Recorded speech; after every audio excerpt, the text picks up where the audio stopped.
I've actually been teaching at COCA for 13 years. As a teacher, I've been working in Webster Groves, Maplewood, Clayton, all around, working with kids, doing what I do.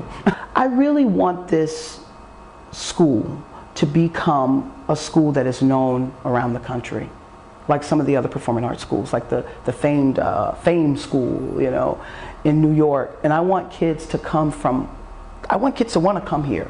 I want to go to Grand Center Arts Academy. I really want my class to be structured around sort of like a conservatory. That's how I kind of look at it. So I'm not just creating students who like theater, but kids who really want to go and become actors and actresses or have some kind of profession within the theater. If you get nothing else out of this class that I'm teaching about theater, it teaches you how to be an effective communicator. And we all need to be an effective communicator, whether it's a doctor, a lawyer, a teacher, a professional athlete, whatever job it is, you will eventually have to stand in front of people and talk or have to communicate with people. And being able to communicate effectively and express yourself in a very positive and expressive way, can't go wrong with that. When I had my kids do those essays and I had the opportunity to read them, and a lot of the comments that were made were, you know, I'm scared to be on stage. I have stage fright, but by being in this class, you know, I feel like a whole new person. I feel like I can now stand and talk in front of people without feeling as though I don't have a voice or, you know, I have some kind of charisma is what they said. Some of them, you know, I don't know. It's not magic, but, you know, I think for kids who didn't think that they could do something, who find out, hey, I can actually talk on stage and be loud and be good at it, you know. So that's a positive. I'm a teacher who likes to have the students discover the voice and the body. I look at those as two of the actor's foundations, really, you know, the voice and the body. So we will do a lot of games that involve projecting the voice, concentration, pantomime, improvisation, just really using their bodies and voices to express the story or themselves, yeah.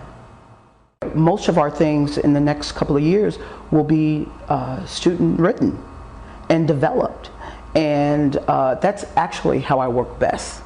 I like developing things with the students and, you know, sort of meshing them out and hopefully smoothing them over to become these great, you know, stories that they tell. That is how I work, you know.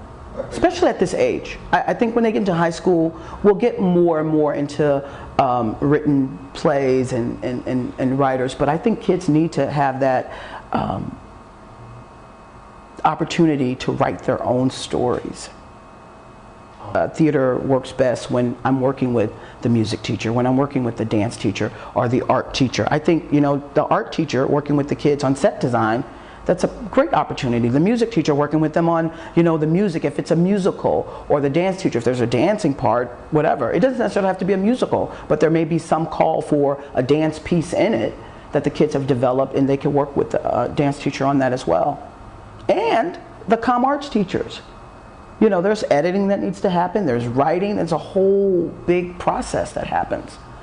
Theater actually contains all of the core subjects that students are learning, whether it's communication arts, whether it's history, whether it's math, whether it's science. It's all in theater. There's writing. We do tons of writing, whether it's script writing, which definitely ties in with comm arts, monologue writing, comm arts. When we're doing a play that's based in history, of course, that's social studies. We have to go back and we have to look at, let's say if we're doing somebody like Dr. Martin Luther King, or if we're doing, you know, a famous leader from back, or World War II even, a play that we're going to write about that, you know.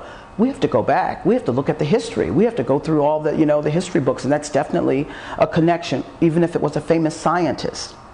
Or when you look at the math part of theater, we have to build sets. It takes math to do that. And I'm always incorporating, you know, the core. I just had my students do a reflective essay where they wrote, you know, 2 pages about, you know, their experience in theater. And I got more than 2 pages from each kid, so that's always exciting. So, and it makes a more well-rounded student when they are involved with the arts. I get to help to create and build the curriculum and to build these great, wonderful students who will be great, wonderful actors and actresses. That's great. That's a joy. I have the best gig in town. And my day goes really fast to me. And I guess that's part of loving what you do, and, you know, it's great. I love it.